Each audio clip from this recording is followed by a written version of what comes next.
بسم اللہ الرحمن الرحیم۔ السلام علیکم۔ یہ national audio library for the blind کی آواز ہے۔ قسط نمبر 20۔ مشرف مغرب کی نکالی کو ترقی سمجھتے تھے، سیکولر نظریات کے حامل تھے۔ انہوں نے واضح کر دیا تھا جو مجھ سے اختلاف کرے گا وہ وفاداروں کے بلند دائرے سے نکل جائے گا۔ قصیدہ خوانوں میں گھرے رہنا ان کی بڑی غلطی تھی۔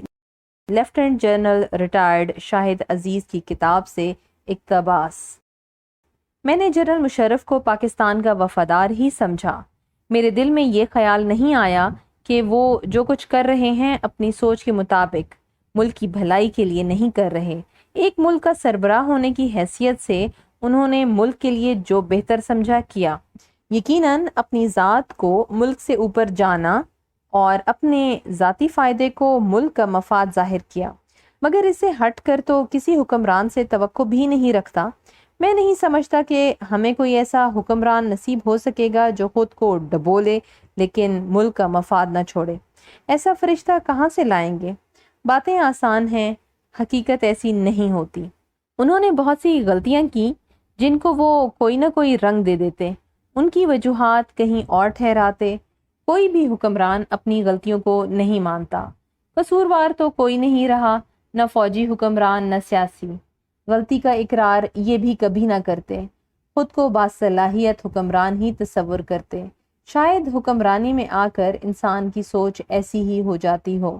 فوج کا سربراہ بننے کے بعد ان کی پہلی غلطی کارگل کا معرکہ تھی، بہت بڑی غلطی کی۔ پھر برسوں بعد اپنی کتاب میں اس پر غلط بیانی کی۔ سچ بولنا بھی سیاسی خودکشی ہے۔ اتنے سچ کی بھی میں حکمران سے توقع نہیں رکھتا، سیاسی قائدین سے تو ہرگز نہیں۔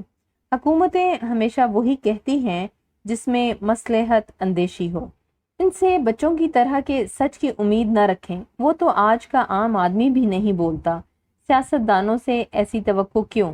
کچھ نہ کچھ مکاری ہماری سیاست کا حصہ ہے۔ اگر آپ یوں مان لیں کہ سب سے پہلے میں پھر پاکستان، تو مشرف صاحب اتنے برے بھی نہ تھے۔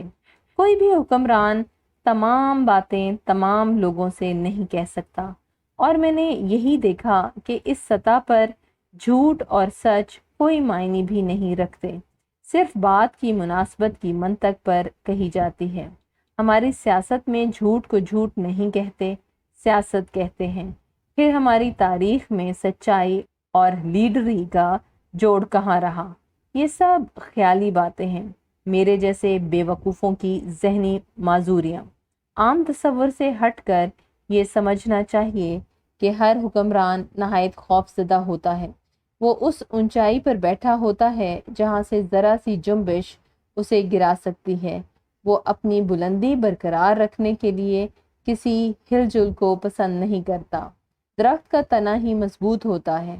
قوم کی مڈل کلاس میں سے اونچی ٹہنی جس پر یہ حکمران چڑھ بیٹھتے ہیں سب سے کمزور ہوتی ہے۔ غریب عوام جو جڑوں کی طرح زمین میں دھنسے ہیں، اس اونچائی سے انہیں نظر نہیں آتے، بھول جاتے ہیں کہ جس شاخ پر بیٹھے ہیں اس کی ساری طاقت زمین میں دبی جڑوں سے ہی آتی ہے۔ یہی مزدور اور کسان اور سپاہی اس ملک کو اپنے خون پسینے سے بناتے اور اس کا دفاع کرتے ہیں۔ اگر یہ احساس زندہ رہتا تو شاخ سے کبھی نہ گرتے۔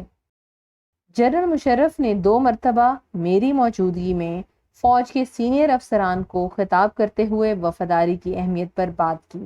کہنے لگے وفاداری کئی قسم کی ہوتی ہے۔ ایک ذاتی وفاداری، پرسنل لائلٹی، کہ آپ میرے دوست ہیں اور مجھ سے اس بنا پر وفادار ہیں، اچھی بات ہے۔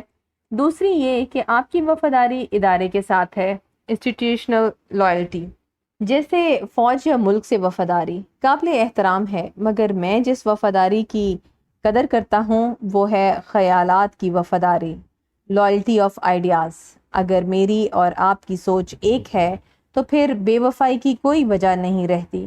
انہوں نے یہ بات سب پر واضح کر دی کہ اگر کوئی مجھ سے اختلاف کرے گا تو وہ وفاداروں کے بلند دائرے سے گر جائے گا۔ اس کے بعد اگر لوگوں کو اختلاف بھی ہوتا تو خاموش رہنا مناسب سمجھتے۔ یہی ان کی منشا تھی۔ چونکہ ان کے روز و شب انہی وفاداروں کے ساتھ گزرتے جو ان کی جیسی سوچ رکھتے، یا کم از کم ویسی سوچ ظاہر کرتے تو مشرف صاحب اسی سمت میں چلتے رہے۔ یہ ان کی بہت بڑی غلطی تھی۔ متضاد سوچوں کو بھی سننا چاہیے، ذہن معاف نہیں ہوتے۔ کٹ پتلی قصیدہ خانوں میں گھرے رہے اور انہی میں خوشی ڈھونڈی اور تسکین پائی۔ آسانی سے لوگوں کے بہکاووں میں آ جاتے۔ مذہبی رجحان نہیں تھا، سیکولر اور آزاد خیال نظریہ رکھتے، فقط دنیا داری کے قائل تھے۔ اس وجہ سے مغربی طرز پر معاشرے کو ڈھالنا چاہتے تھے، وہ اسے ترقی سمجھتے۔ اختتام قسط نمبر 20۔